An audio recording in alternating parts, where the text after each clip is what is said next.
Good morning students. तो कैसे हैं आप लोग। और आज हमारी वही क्लास चल रही है BSc first year. BSc first year में किसकी चल रही थी? फिजिक्स की। और फिजिक्स में हम लोग क्या पढ़ रहे थे? ऑप्टिक्स। और ऑप्टिक्स में हमने फर्स्ट चैप्टर कंप्लीट कर लिया था, सॉरी फर्स्ट यूनिट। उसके बाद में हमारी जो सेकंड यूनिट थी वो चल रही थी, जिसमें हम विवर्तन के बारे में पढ़ रहे थे। विवर्तन में फ्रेनल और फ्राउनहोफर के बारे में बात कर रहे थे। फ्रेनल हमारा कंप्लीट हो गया था, अब फ्राउनहोफर में आ रहे हैं। उसमें हम जो वर्ताकार था उससे कर ही लिया था विवर्तन। अब बात करते हैं हम किसकी? आयाम निकालने की। आयाम निकालने की बात करेंगे। और आयाम कैसे निकालेंगे वो देखिए।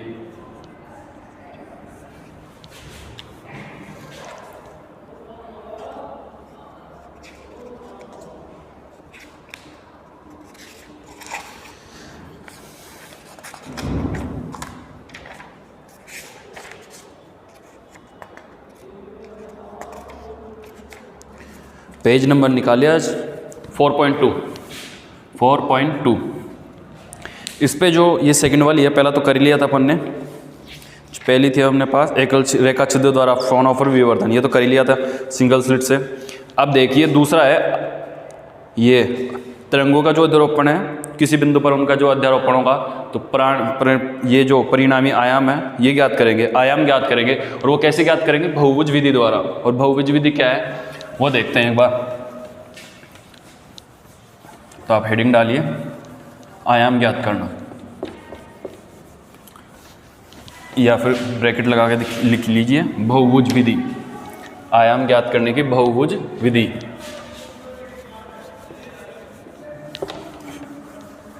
और इस विधि में होता क्या है तो अपनी बुक देखिए, बुक में क्या क्या लिख रहा है। अब बुक में देखिए क्या क्या लिख रहा है वो देखिए एक बार आप।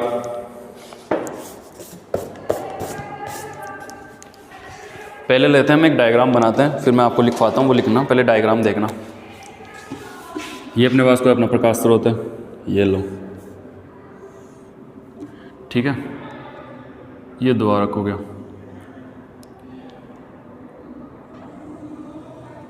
और ये अपना आधा लेंस हो गया, ठीक है। ये एंगल कितना है? डेल। थोड़ा ऐसे कर देता हूँ ऊपर, डेल। तो यहाँ से एक लाइन खींचते हैं सीधी। ये कितना हो जाएगा? Del by 2। ये कितना हो जाएगा? Del by 2। इसको नाम दे देते O, इसको नाम दे देते A, इसको दे देते B। क्या क्या नाम दे देते इसको? B। और जो ये अपना चाप है इसको नाम दे देते PA। जो पूरा अपना चाप है इसको नाम दे देंगे क्या? PA। अब देखिए हम क्या करेंगे, हमें क्या करना है? सतत प्राप्त करना है तरंगाग्र। तो क्या करेंगे, यहाँ से इसको छोटे छोटे भागों में बांट दिया, जैसे ये मान लो ऐसे भागों में बांट दी। और एक भाग उठाते हैं इसका, ये वाला ऐसे उठा लिया। तो ये अब ऐसे तो हो नहीं सकता, ये ऐसे कैसे प्राप्त होगा हमें? समतल। तो इसको हम n अर्ध भागों में बांट देंगे। n भागों में बांट देंगे तो ये कैसे प्राप्त हो जाएगा? हमें समतल प्राप्त हो जाएगा। देखिए आप डायग्राम में देखिए,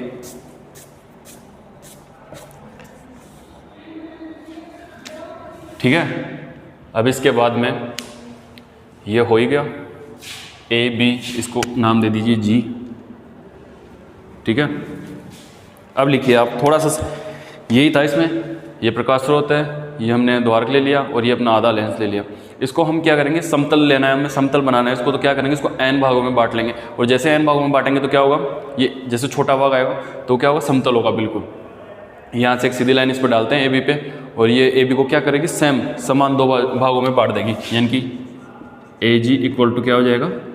BG। ये दोनों कैसे हो जाएंगे? इक्वल हो जाएंगे। और ये एंगल कितना हो जाएगा?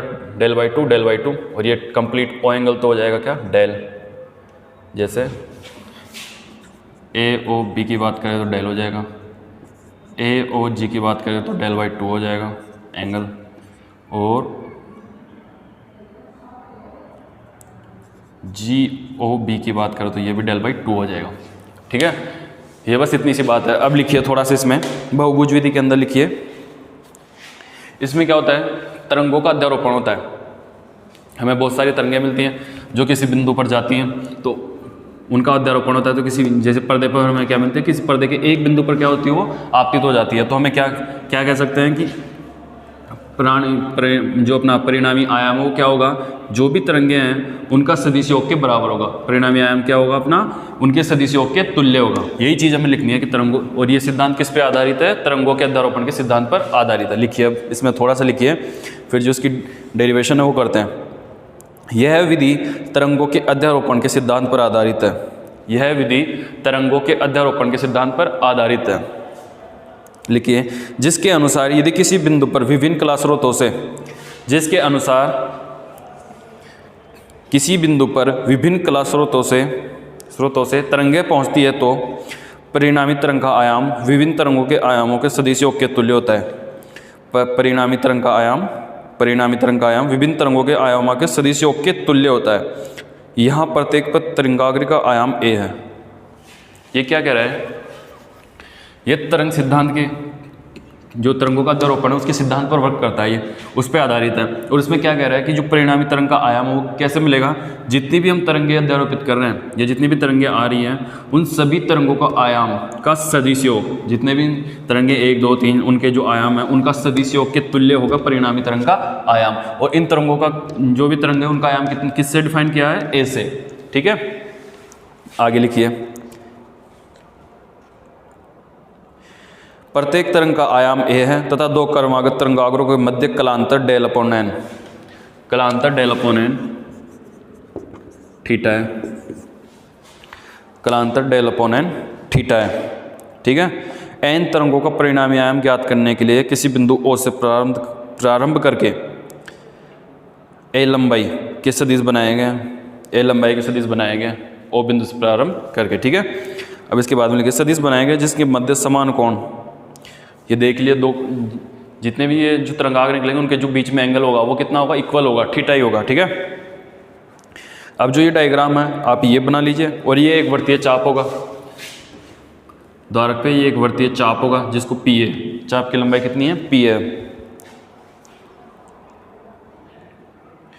अब लिखिए, ये डायग्राम बना ले एक बार आप, या तो ये वाला बना ले या फिर आप अगर बुक में देखना चाहें तो बुक वाला बना ले, वैसे ये वाला इजी रहेगा।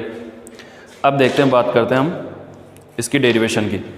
इसका जो मेथड है वो करते हैं, विश्लेषण, इसका गणितीय विश्लेषण डायग्राम रह देते हैं। इसमें से हम डेल निकालते हैं।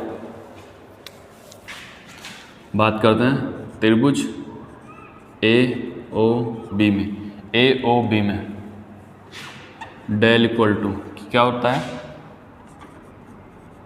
आर्क बटे रेडियस, यानी कि चाप बटे त्रिज्या, और त्रिज्या इनकी कितनी है, r है। चाप कितना है अपना, del equal to PA equal to R। ये तो अपना क्या हो गया, इक्वेशन नंबर दे दीजिए फर्स्ट। ठीक है, अब बात करते हैं त्रिभुज OGB में, इसमें इस एक त्रिभुज की बात करते हैं, त्रिभुज OGB में 90 डिग्री का है, 90 डिग्री का, तो इसमें साइन थीटा निकालिए। साइन थीटा क्या मिलेगा, हमें साइन डेल बाई 2 निकालिए, और यहाँ डेल बाई 2 क्यों आया, क्योंकि ये जो एंगल है कितना है, डेल बाई 2 है। देखिए क्या होगा,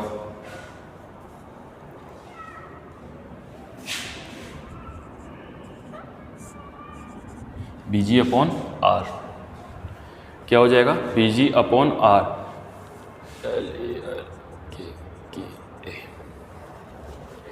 ये रेडियस है कितनी है हमारे पास, ये त्रिज्या है ना OB, ये जब बेस करेंगे ये हो जाएगा BG इक्वल टू ये त्रिज्या OG कितनी हो जाएगी अपने पास, कर्ण हो जाएगा ना R, त्रिज्या कितनी है इसकी R, ये वाली त्रिज्या, तो ये कितना हो जाएगा, BG इक्वल टू क्या प्राप्त होगा हमें, BG equal to R sine del by 2, equation number 2। अगर हम पूरे त्रिभुज की बात करते तो हमारे पास एंगल कितना था, डेल, लेकिन अब आधे त्रिभुज की बात कर रहे हैं तो एंगल कितना हो जाएगा हमारे पास, डेल बाई 2। यहाँ तक ठीक है। अब आगे देखिए,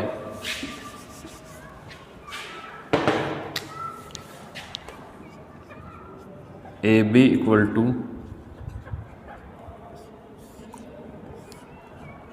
इक्वेशन नंबर 3, ये लिख सकते हैं हम। A B, total A B कितनी है, ए बी इक्वल टू क्या होती है, ए जी इक्वल टू क्या होती है, बी जी। तो ए बी इक्वल टू क्या हो जाएगा, ए जी प्लस बी जी, और ए जी को हम बी जी लिख सकते हैं। तो A B equal to B G plus B G, A B equal to क्या हो जाएगा, 2G B। देखिए आप एक बार लिखिए, मैं तब तक इनके डाल देता हूँ उसमें।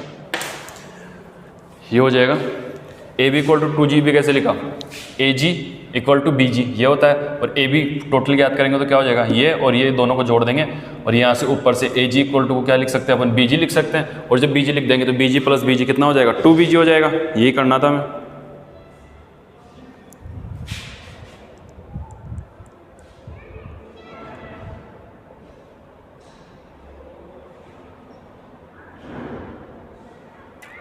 अब बी जी का मान रख दीजिए। जैसे ही बी जी का मान रखेंगे तो क्या मिलेगा हमें, देखिए एक बार। समीकरण 2 व समीकरण 3 से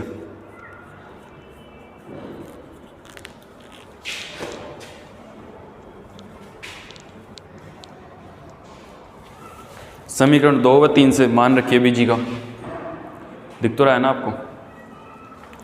इधर लिख लेता हूँ मैं, अब इस वाले को मिटा देता हूँ, ये समझ में आ गया होगा, और डायग्राम को मिटा देता हूँ। अब डायग्राम तुम किसी काम का है नहीं, बुक है तुम्हारे पास, बुक में आराम से डायग्राम देख लेना।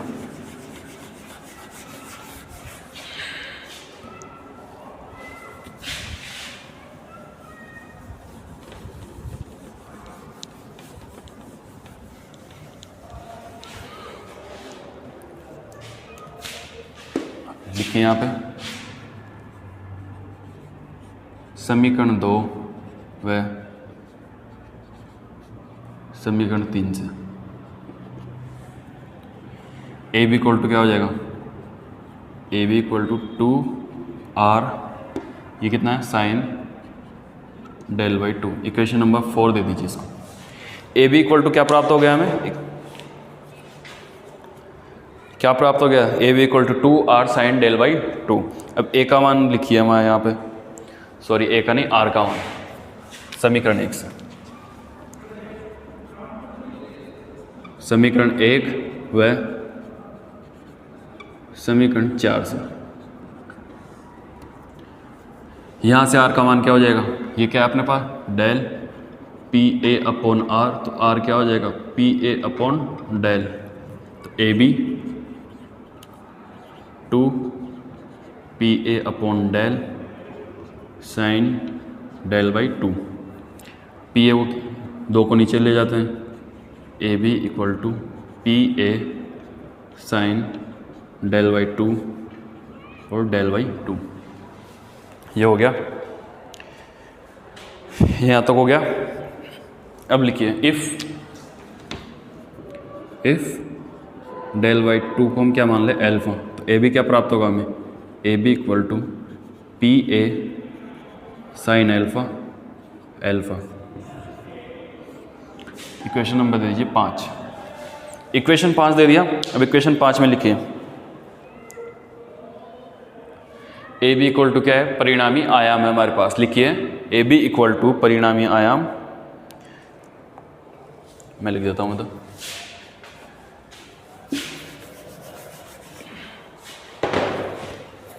लिखिए जहाँ ए बी इक्वल टू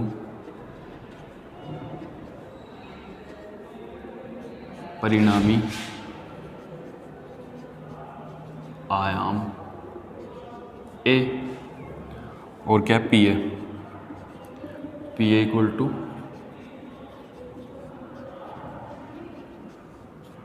अधिकतम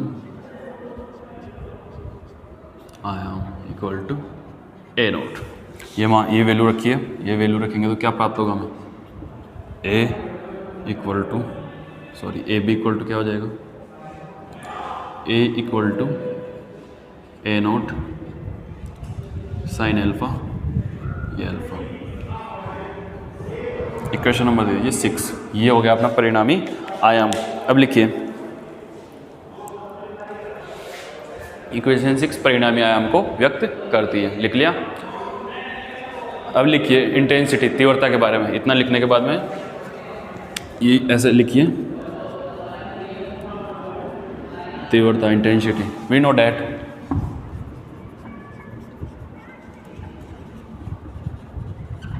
हम जानते हैं, क्या जानते हैं, तीव्रता क्या होती है, आयाम के वर्ग के समानुपाती होती है। चाहे तो आप ब्रैकेट हटा दो, वैसे भी कोई एक ही बात है, ब्रैकेट में लगाओ या वैसे अकेला ही है, ए स्क्वायर। अब समीकरण 6 से वैल्यू पुट कीजिए। समीकरण 6 से, समीकरण 6 व इसको 7 दे दीजिए इक्वेशन।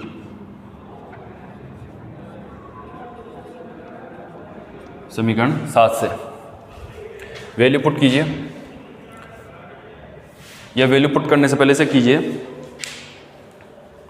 इसको, जो अभी इसको इक्वेशन नंबर 7 मत दो, इसको खोल लेते हैं, थोड़ा सा इक्वल में कर लेते हैं। जो प्रोपोर्शनल का साइन है इसको इक्वल में कर लेते हैं, और जब ये इक्वल में हो जाएगा, इक्वल में यानी कि ये हटेगा प्रोपोर्शनल बराबर का, कोई कांस्टेंट आएगा, कोई कांस्टेंट यानी कि हम क्या लेते हैं हमेशा, ये लो, इसको दे दीजिए क्वेश्चन नंबर 7। अब देखिए समीकरण 7 व समीकरण 6 से, समीकरण 7 व समीकरण 7 से दिख रहा है ना आपको, सही से दिख रहा है। अब समीकरण 6 व 7 से क्या होगा, मान रखिए। अब मान रखेंगे तो क्या होगा हमारे पास, आई इक्वल टू क्या होगा, आई ए नोट की जगह हमारे पास क्या हो जाएगा, आई नोट, इसको बाल लो, के ए क्या है हमारे पास, जैसे उसकी बात करेंगे, आई नोट साइन अल्फा, अल्फा का स्क्वायर। ये इक्वेशन प्राप्त हो गई। अब इस इक्वेशन को क्या लिख सकते हैं, देखो एक बार, ये हमें तीव्रता की इक्वेशन प्राप्त हो गई, समीकरण 8। अब इसको पूरे को ब्रैकेट में बंद करके इक्वेशन नंबर 8 दे दीजिए। इक्वेशन 8 तक मिल गई। अब हमने क्या किया, बहुभुज विधि में क्या करते हैं, तरंगाग्र के, बहुभुज विधि होती क्या है, सबसे पहले तो बात यह करते हैं बहुभुज विधि क्या होती है। इतना पढ़ लिया हमने, आपकी जो बुक है पेज नंबर 42, इसमें साफ साफ लिखा है, ये रहा यहाँ पे, बहुभुज विधि द्वारा परिणामी आयाम ज्ञात करना। तो बहुभुज विधि होती क्या है, सबसे पहले तो ये होता है कि परिणामी जो हमारे तरंगाग्र होते हैं, उनका जो एक पर्टिकुलर किसी बिंदु पर, उसका जो मतलब बहुत सारी तरंगाग्र होती है ना, उनसे किसी, उन सभी बिंदुओं किसी पर्टिकुलर, वो सभी तरंगाग्रों को किसी पर्टिकुलर बिंदु पर क्या किया जाता है, अध्यारोपण किया जाता है या आपतित किया जाता है। तो उन जो प्राप्त होता है उनका आयाम ज्ञात करते हैं, उस बिंदु पे उसका जो परिणामी तरंगाग्र होती है उसका आयाम ज्ञात करते हैं। तो बहुभुज विधि में क्या करते हैं, सबसे पहले तो हम तरंगाग्रों के अध्यारोपण से क्या प्राप्त होता है, हमें आयाम प्राप्त होता है। और वो कैसे प्राप्त करते हैं, जो सभी तरंगाग्र होती हैं, जो मतलब पर्टिकुलर एक पे हो जाती है, वो क्या करती है, बहुत सारी होती हैं, और बहुत सारी होते हैं तो उन पर्टिकुलर एक एक एक एक के सारे आयामों को क्या करते हैं, सदिश योग के तुल्य क्या होता है हमारा, जो उनका जो आयाम होता है ना, उनके जो सभी के आयामों का, सभी तरंगाग्रों के आयामों का सदिश योग किसके तुल्य होता है, हमारे परिणामी तरंग के आयाम के तुल्य होता है। तो बहुभुज विधि में यही करते हैं, वो डायग्राम बनाते हैं, डायग्राम से डेल का मान निकालते हैं, डेल में से फिर ये साइन का मान निकालते हैं, फिर ये इक्वेशन चलती रहती है, फिर तो कुछ करने ही नहीं है, यहाँ तक अपना आयाम आ जाता है। फिर तीव्रता हम सब जानते हैं, वी नो डैट तीव्रता क्या होती है, I proportional to A square, और जब प्रोपोर्शनल का साइन हटेगा तो कोई कांस्टेंट आता है, कांस्टेंट की वैल्यू हम के लेते हैं, के ले लिया और के की ये तीव्रता आ गई। अब लिखिए आगे, लिखिए फ्रॉनहोफर विवर्तन के कारण परिणामी तीव्रता उपरोक्त समीकरण से व्यक्त किया जा सकती है। फ्रॉनहोफर विवर्तन के कारण परिणामी प्रकाश की तीव्रता उपरोक्त समीकरण से व्यक्त की जा सकती है, तरंगाग्र की, या फिर ऐसे लिख लो, फ्रॉनहोफर विवर्तन के कारण तीव्रता, परिणामी तीव्रता उपरोक्त समीकरण से व्यक्त की जा सकती है, प्रकाश की तरंगाग्र की तीव्रता, इतना तो आपको पता ही है। और ये उपरोक्त समीकरण किसको व्यक्त करता है, तीव्रता को व्यक्त करती है। और उपरोक्त समीकरण से स्पष्ट है कि तीव्रता विवर्तन कोण अल्फा पर निर्भर करती है। उपरोक्त समीकरण से स्पष्ट है कि तीव्रता विवर्तन कोण पर अल्फा पर निर्भर करती है। अल्फा पर ही तो निर्भर करेगी, अल्फा की जो वैल्यू होगी उसी से आई की वैल्यू डिफाइन होगी, ठीक है। अब इतना उतार लो तुम लोग एक बार, मैं थोड़ा साइड में हो जाता हूँ ताकि आप लोग सही से उतार लें, फिर आगे चलते हैं। मैं साइड में हो जाता हूँ, आप वीडियो पॉज करें और उतार लें, ठीक है। अब बात करेंगे हम उच्चिष्टों की, और उच्चिष्ट कैसे प्राप्त करेंगे वो देखते हैं।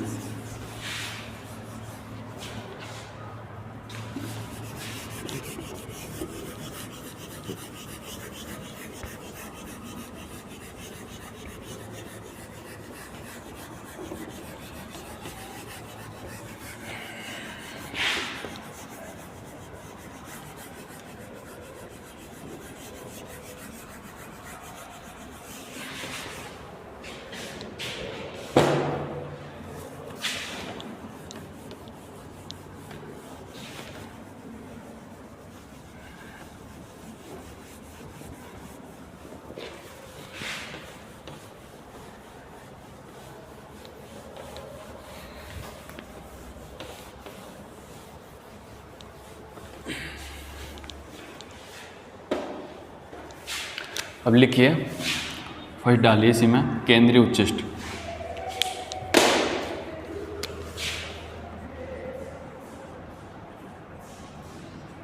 केंद्रीय उच्चिष्ट। और केंद्रीय उच्चिष्ट कैसे ज्ञात करते हैं वो देखिए, पेज पलट लीजिए, देखिए 4.4 केंद्रीय उच्चिष्ट सेंट्रल मैक्सिमा पर देखिए केंद्रीय बिंदु ओ के लिए। पर्दे का जो मूल बिंदु होता है अपन जहाँ पे तरंगे आपतित होती हैं, उसके लिए हमेशा क्या होता है, थीटा बराबर भी 0 होता है।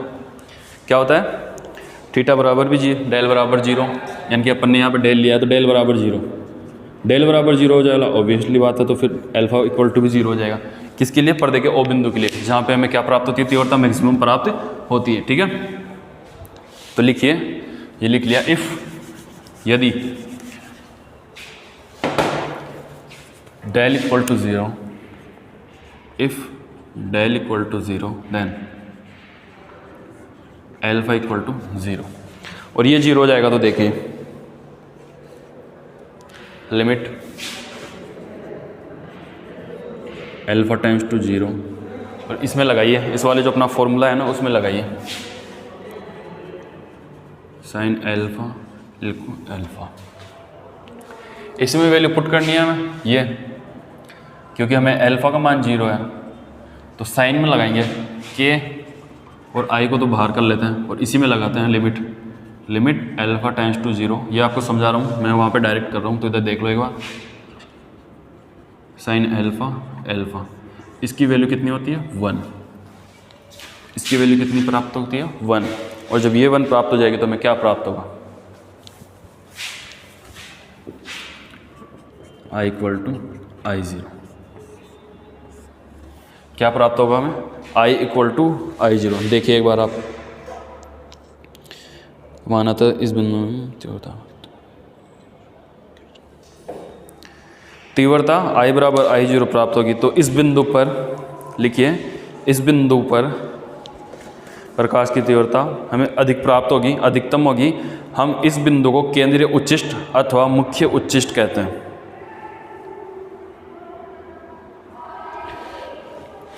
किसके लिए बात कर रहे हैं, जो अपना पर्दे का मूल बिंदु होता है ना, जहाँ पे तीव्रता अधिकतम प्राप्त होती है, यानी कि मूल बिंदु ओ के लिए, if del equal to 0 then alpha equal to 0, limit alpha times to 0 sine alpha upon alpha equal to 1, इसकी वैल्यू कितनी होती है 1, तो हमारे पास क्या बच जाएगा, आई इक्वल टू आई नॉट। तो मूल बिंदु ओ के लिए तीव्रता हमें अधिकतम प्राप्त होती है, अतः इसी को हम क्या कहते हैं, देखिए इसमें क्या कह रखा है, इसी में को हम क्या कहते हैं, केंद्रीय उच्चिष्ट अथवा मुख्य उच्चिष्ट कहते हैं। ये हो गया, इसी को हम केंद्रीय उच्चिष्ट या मुख्य उच्चिष्ट कहते हैं। अब इसके बाद में आगे चलते हैं हम, और आगे देखिए अब क्या करते हैं। ये केंद्रीय उच्चिष्ट हो गया। अब इसके बाद में लिखेंगे हम सेकंड जो निम्निष्ठ है उसकी बात करेंगे, निम्निष्ठ की। और निम्निष्ठ क्या है अपने पास, देखिए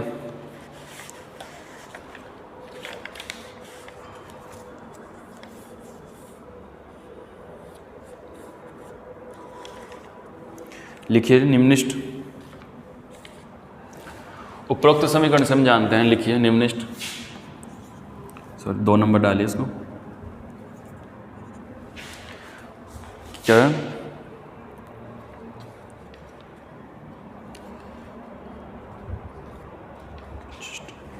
निम्निष्ठ मिनिमा,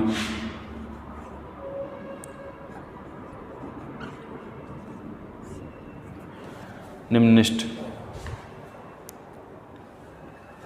हो गया ये। और लिखिए उपरोक्त समीकरण से हम जानते हैं, क्या जानते हैं, आई इक्वल टू क्या होता है, वी नो डैट, लिखिए we know that I equal to क्या होता है, I naught sine alpha alpha alpha का स्क्वायर, यही होता है हमारे पास। और आई नोट को बाहर ले लें, तीव्रता है, ये परिणाम तीव्र, इसको यूँ कर लें आई जीरो, या फिर पूरे को अंदर ही रहने दो, इसको आप आई नोट रहने दो, उसको पूरे को ऐसे कैसे ही रहने दो एज इट इज़। अब लिखिए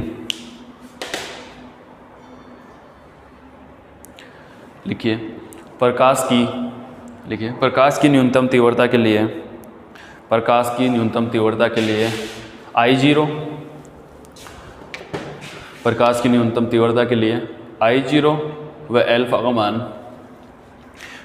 का मान शून्य नहीं हो सकता, क्योंकि आई नोट तो क्या है, आई नोट अधिकतम प्रकाश की तीव्रता है, और एल्फा पर हमें केंद्रीय उच्चिष्ट प्राप्त होता है, इसलिए आई के लिए निम्ननिष्ठ मान के लिए साइन एल्फा का मान शून्य नहीं होगा। तो क्या होगा, एल्फा बराबर 0 पर केंद्रीय उच्चिष्ट प्राप्त होगा, इसलिए आई के निम्ननिष्ठ मान के लिए साइन एल्फा का मान शून्य नहीं होगा, का मान शून्य, इसलिए आई निम्ननिष्ठ के लिए साइन एल्फा का मान शून्य होगा। क्या होगा, साइन एल्फा का मान क्या होगा, 0।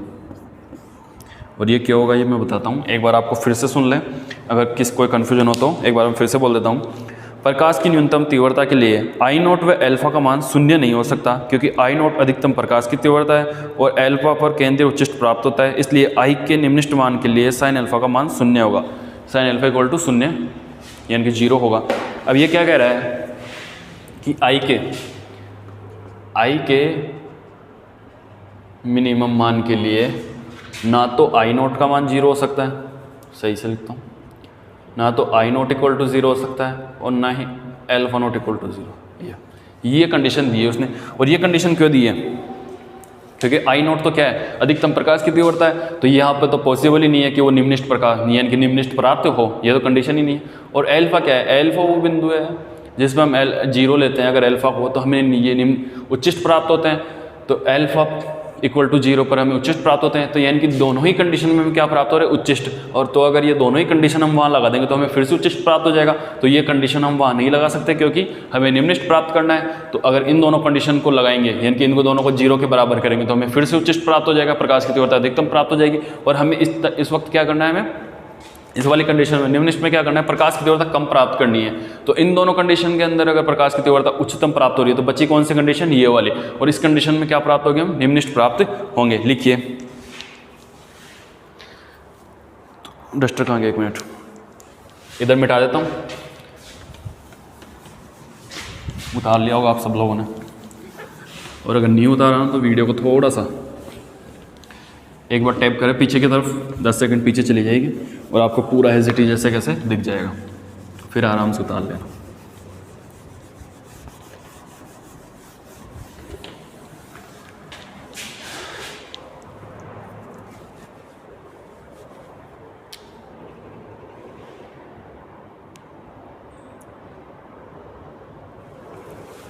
तो क्या लिया था हमने, sine alpha equal to 0, alpha equal to क्या हो जाएगा, plus minus m pi. Alpha का मान क्या था अपने पास, del/2 plus minus m pi. क्या हो गया, प्लस माइनस एम पाई। और डेल बराबर क्या हो जाएगा, डेल बराबर हो जाएगा प्लस माइनस 2 एम पाई। ये हमारे पास किसकी वैल्यू आ गई, डेल की वैल्यू पुट हो गई। अब हमने जो पहले वर्ताकार द्वारक से क्या किया था, विवर्तन किया था प्रकाश का, वहाँ पे पथांतर का मान लिखा था हमने, क्या डेल बराबर किया था 2 लैम्डा, ऐसा कुछ था, क्या था 2 पाई लैम्डा था, 2 पाई लैम्डा ई साइन थीटा, ये था 2 पाई लैम्डा ई साइन थीटा। और ये किसके इक्वल होगा, इसके, ये भी क्या है पथांतर 2 एम पाई। ये डेल का मान 2 से 2 कैंसिल आउट, इससे ये कैंसिल आउट, बचा क्या E sine theta equal to plus minus 2 lambda. ये बच गया हमारे पास, लेकिन हमें क्या चाहिए,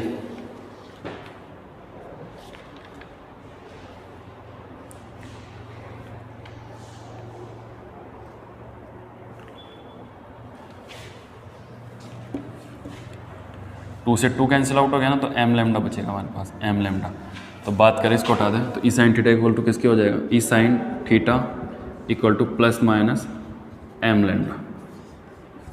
ये वैल्यू पुट हो गई हमारे पास, ये वैल्यू मिल गई हमें ई साइन थीटा की, ये वैल्यू मिल गई हमें।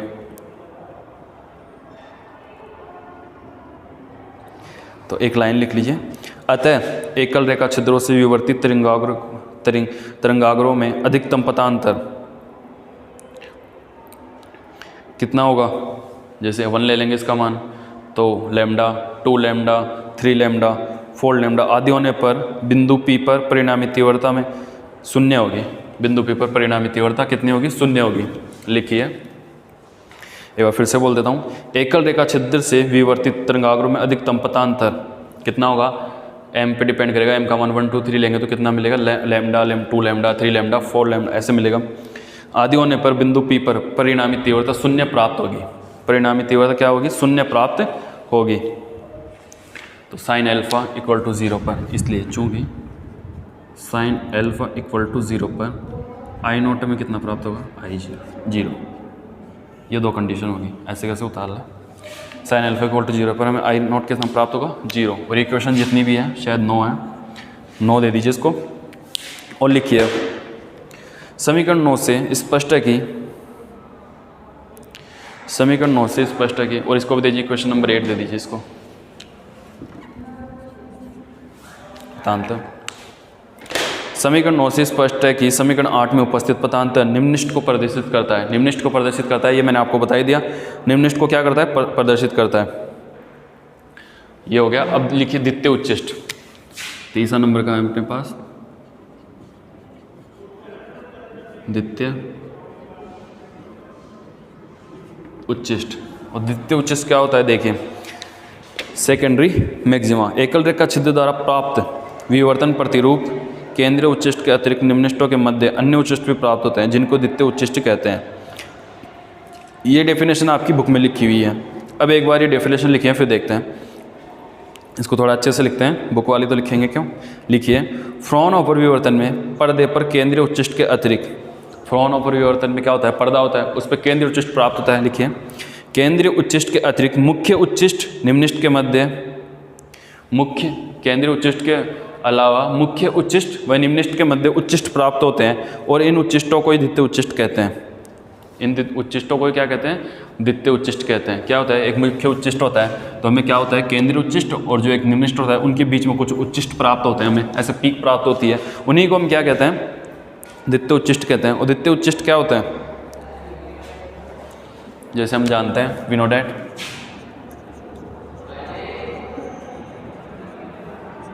आई equal to I naught sine alpha, alpha का स्क्वायर, आई नोट को बाहर ले लेते हैं, आई मैक्सिमम,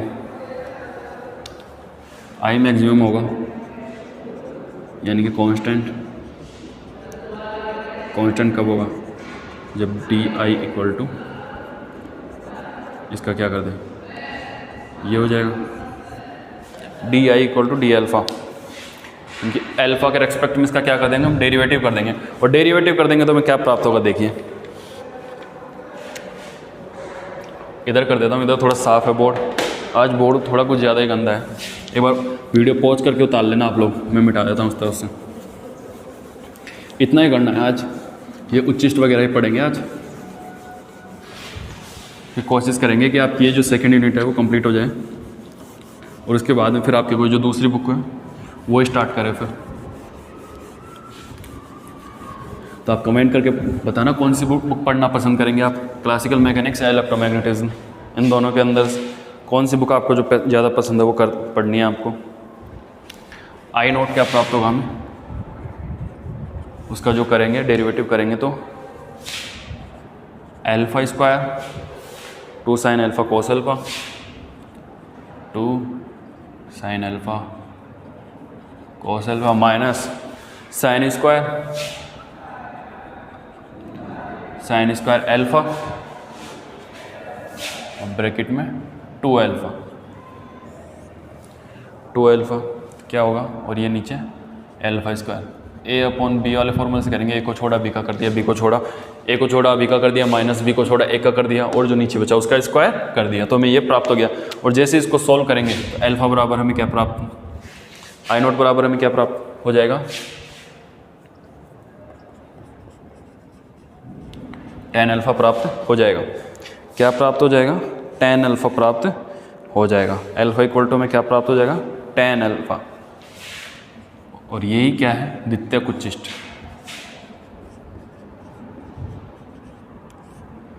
द्वितीयक क्या है, द्वितीयक उच्चिष्ट है। यही क्या है, हमारा द्वितीयक उच्चिष्ट है। इक्वेशन नंबर 10 दे दीजिए, 10 तक तो दे दिया था। अब लिखिए समीकरण 10 एक अबीजीय समीकरण है, क्योंकि इस समीकरण में त्रिकोणमिति फलन एवं बीजीय फलन दोनों उपस्थित है। इस प्रकार की इक्वेशन को हम ग्राफ से सोल्व करते हैं। अगर आप लिखना चाहे तो लिख सकते हैं कि इस प्रकार की एक क्या है, अबीजीय समीकरण है, क्योंकि इसमें त्रिकोणमिति फलन और ये जो क्या बोलते हैं बीजीय फलन दोनों उपस्थित हैं। तो इस प्रकार के समीकरण को हम दोनों उपस्थित हैं, इतना तो लिख लिया। अगर लिखना चाहें तो फिर आगे भी लिख सकते हैं अपनी जानकारी के लिए कि इस प्रकार के फलनों को हम क्या करते हैं, ग्राफ जो डायग्राम है अपनी जो ग्राफ है वो ड्रा करके सोल्व करते हैं, ग्राफ से सोल्व करते हैं। और ग्राफ से सोल्व कैसे करेंगे, इसको मान लिया जैसे alpha equal to tan alpha equal to Y, तो वाई बराबर अल्फा क्या हो गया ये, वाई बराबर अल्फा और वाई बराबर tan अल्फा, वाई बराबर अल्फा वाई बराबर tan अल्फा, ये दो इक्वेशन ले लिया अपन। तो वाई का मान लिया वाई बराबर अल्फा, ये क्या हो गया, सरल रेखा का समीकरण हो गया। वाई बराबर tan अल्फा, ये कैसे होगा, ये बिंदुओं से गुजरता हुआ जाएगा, और बिंदुओं से गुजरता हुआ जाएगा तो कैसे जाएगा, देखिए अब डायग्राम बनाते हैं।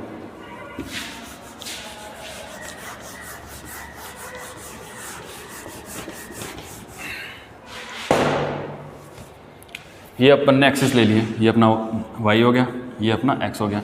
सरल रेखा का समीकरण क्या होता है कि दोनों अक्षों से कितने 45 डिग्री को कोण बनाती है दोनों अक्षों से।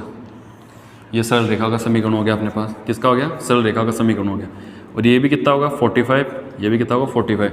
सरल रेखा का जो रेखा होती है सरल रेखा वो कैसी होती है, दोनों अक्षों से कितने का एक वो बनाती है, दोनों अक्षों से कितना बनाती है वो डायग्राम, सॉरी कितना बनाती है 45 डिग्री का। ये हो गया।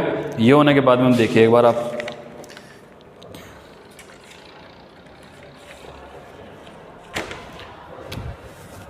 ये कैसे होगा, ऐसे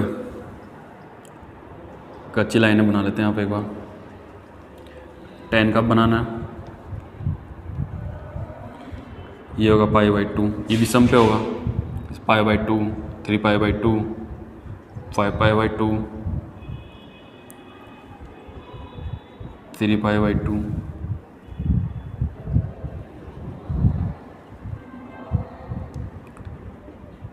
5π/2। अब देखिए ये बुक में क्या कह रहा है, पढ़िए एक बार। tan अल्फा को रेखांकित किया जाता है, y बराबर एक बार सरल रेखा का समीकरण है, y बराबर tan अल्फा। ये एक असतत वक्र है, क्या है, असतत वक्र है। असतत वक्र क्या होता है, जिसकी बहुत सारी रेखाएं होती हैं, जैसे इधर भी चला गया, जैसे ये ऐसे बन गया, ऐसे जाके कैसे भी, और ये था सतत, यानी कि एक सीधी डायरेक्शन में, एक ही डायरेक्शन में, और इसकी डायरेक्शन कहीं नहीं होगी क्योंकि इसकी बहुत सारी शाखाएं होंगी। और ये कैसे बनेगा, बुक में देखिए एक बार आप। फर्स्ट तो अपना मूल बिंदु से बनेगा ऐसे,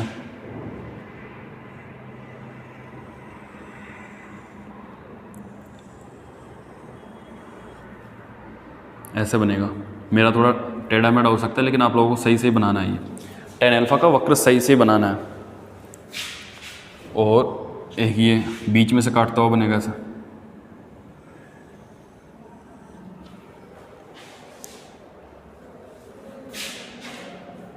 ऐसा।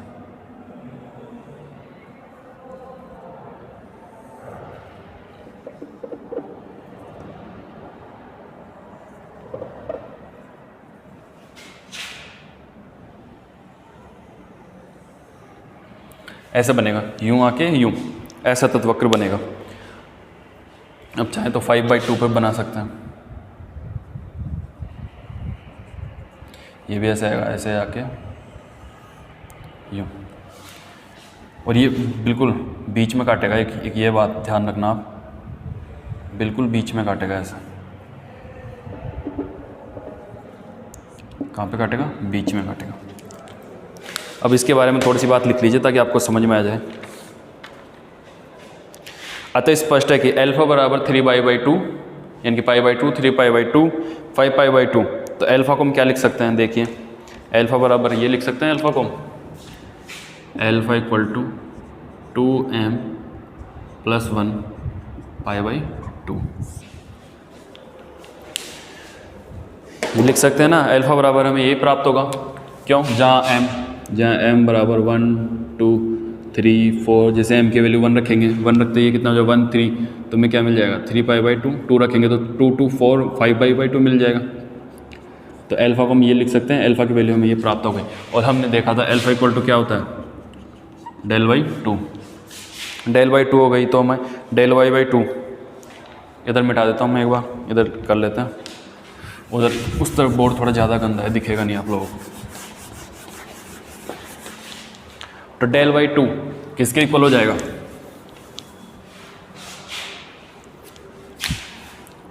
ये डेल अपना ये 2 क्या हो जाएगा?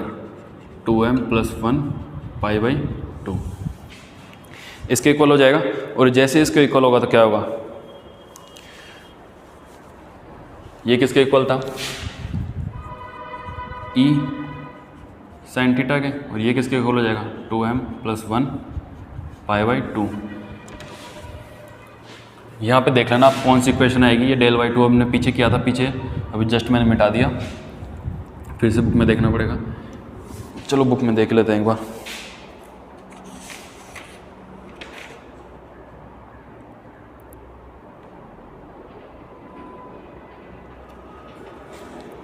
अल्फा को मान आया था ना हमारे पास E sin theta equal to del/2, ये वैल्यू रखी थी।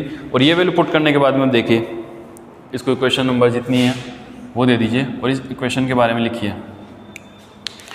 उपरोक्त समीकरण द्वितीय उच्चिष्ट के लिए समीकरण को पथांतर, उपरोक्त समीकरण द्वितीय उच्चिष्ट के लिए पथांतर के समीकरण को व्यक्त करती है, पथांतर के समीकरण को व्यक्त करती है। तीव्रता देख लिए, इंटेंसिटी I इक्वल टू क्या हो जाएगा इसके लिए? I equal to I sin 2m + 1 π/2, 2m + 1 π/2 का होल स्क्वायर। ये हो गया। अब लिखिए sin स्क्वायर 2m + 1, इसको खोलेंगे sin स्क्वायर 2m + 1 और ये अपना π/2 की वैल्यू कितनी होती है? पॉजिटिव में 1 होती है। चूँकि लगा के लिख लीजिए, चूँकि sin स्क्वायर इक्वल टू ये होता है। अगर ये वैल्यू ये होती है तो हमें I की वैल्यू पता चल जाएगी कितनी होती है। I इक्वल टू देखिए, ये वैल्यू जैसे पुट करेंगे I equal to I0 2m + 1 का स्क्वायर 4, ये प्राप्त हो गया। ये प्राप्त होने के बाद में अब लिखिए प्राथमिक द्वितीयक उच्चिष्ट, यानी कि प्राथमिक द्वितीयक उच्चिष्ट का पहले के लिए हम क्या करेंगे? m बराबर कितना ले लेंगे? 0 ले लें m बराबर। एक बार देखो, प्राथमिक का तो फिर 0 तो क्यों लेंगे? प्राथमिक के लिए तो 1 आएगा। तो I कितना हो जाएगा? I0 1 + 3, 3 and 9 4। द्वितीयक उच्चिष्ट का द्वितीयक कैसे होगा? m बराबर 2, तो क्या प्राप्त होगा? I इक्वल टू I0 2 कितना हो जाएगा? 4, 5, 25 π²/4। ये द्वितीयक प्राप्त हो गया हमें द्वितीयक उच्चिष्ट के लिए। अगर आप सोल्व करके लिखना चाहें तो सोल्व करके भी लिख सकते हैं, इतना ही है। और अगर आप चाहें तो एक डायग्राम भी बना सकते हैं, पथांतर के लिए डायग्राम बना सकते हैं। इसको मैं मिटा देता हूँ, आप उतार लेना, ठीक है? वीडियो पॉज करके। उच्चिष्ट और निम्निष्ट का पता, वो डायग्राम कैसा होता है वो तो पता ही है ना आपको। पीक बनानी है, एक अप वाली बनानी है और बाकी सब छोटी वाली, यानी कि वो तो हो जाएगा अपना मुख्य उच्चिष्ट, और जो वहाँ प्राप्त होंगे वो क्या हो जाएंगे? निम्निष्ट प्राप्त हो जाएंगे। देखिए डायग्राम, बुक में दे रखा है। ये एक्स हो गया अपना, ये एक्स हो गया, ये हो गई अपनी तीव्रता।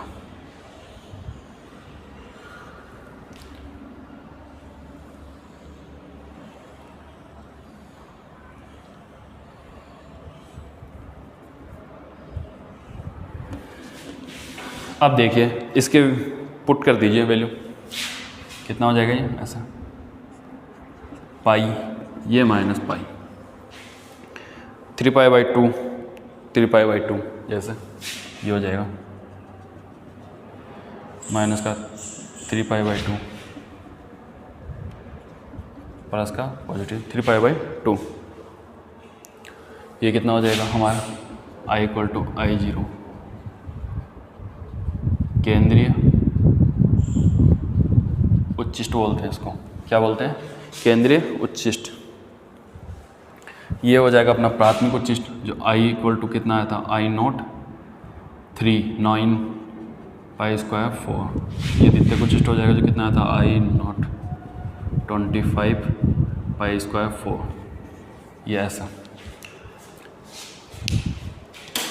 ठीक है। ये अपना मुख्य उच्चिष्ट हो गया, ये प्राथमिक उच्चिष्ट हो गया, द्वितीयक उच्चिष्ट, ये द्वितीयक उच्चिष्ट हो गया, ठीक है। ये कितना हो जाएगा, 3π/2। ये वाला कितने पे मिलेगा हमें, -5/2। ये वाला भी -5/2। तो ये हमने इंटेंसिटी की जो कर्व थी वो बना ली, इंटेंसिटी की कर्व बना ली। अब इसके आगे देखिए, इंटेंसिटी के कर्व बनाने के बाद में देखिए, इसमें आपको समझ में आएगा जो ये अपना मुख्य उच्चिष्ट है, और मुख्य उच्चिष्ट के बाद में जो निम्निष्ट होते हैं उनके बीच में जो उच्चिष्ट प्राप्त होते हैं, इन्हीं को क्या बोलते हैं, द्वितीयक उच्चिष्ट। तो हमने m = 1 लिया था, प्राथमिक द्वितीयक उच्चिष्ट, यानी कि द्वितीयक उच्चिष्ट का भी कैसा, पहला। तो ये हो गया द्वितीयक उच्चिष्ट का पहला, और हमने फिर द्वितीयक उच्चिष्ट का द्वितीयक, यानी कि ये दोनों क्या हो गई, प्राथमिक द्वितीयक और मुख्य उच्चिष्ट, ये दोनों हो गए, ठीक है। अब इसके बाद में हम आगे जो पढ़ेंगे, क्या पढ़ने वाले हैं, ये हो गया द्वितीयक उच्चिष्ट। अब देखते हैं वृत्ताकार द्वारक वाला पढ़ते हैं पहले, ये तो थोड़ा इजी है। इससे पहले समांतर रेखा वाला, दोनों में से कुछ एक करेंगे।